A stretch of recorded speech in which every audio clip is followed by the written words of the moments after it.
2 SEC championships, 5 top 10 finishes nationally, a .791 winning percentage. Just a few of the many accomplishments by Georgia coach Mark Richt since taking over the program 7 years ago. But well before setting foot in Athens, Richt began building a reputation as an offensive mastermind and quarterback guru. A former signal caller himself at Miami, his years as a quarterback coach and offensive coordinator at Florida State helped produce 2 national championships and 2 Heisman Trophy winners in Charlie Ward and Chris Weinke. Once at Georgia, he was paired with a redshirt freshman named David Green. 4 years later, Green was the SEC's all-time leading passer.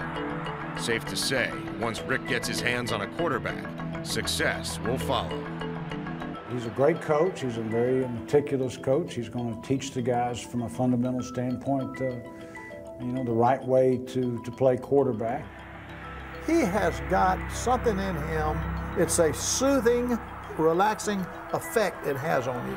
So he has a way of keeping his quarterbacks loose and at ease and no pressure on them.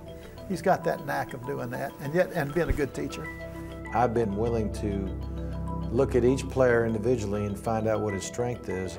And then you need to emphasize the part of the system that really accentuates that young man's ability, and that's what it's all about. Aside from their success on the field, Richt's quarterbacks have another thing in common, their strength of character. And while part of that exists inside the player, it's brought out and nurtured by a man who holds those values above all else.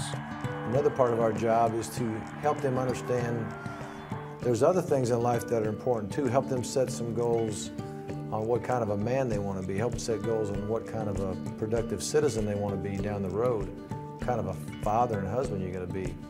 He's a guy that if you ever needed anything, he would try to break his back to try to make sure that you had what you needed. He's a guy that you go to and talk to. He's like a father figure. Now, Richt's armed with perhaps his next great quarterback, Matthew Stafford, and his team is the preseason favorite to win it all. But win or lose, one thing will remain constant, his love of the quarterback position. I have a passion for the position, period. There's just so much strategy to it. There's so much responsibility to it. It's just so much bigger than just, can you throw a ball? I just love teaching it.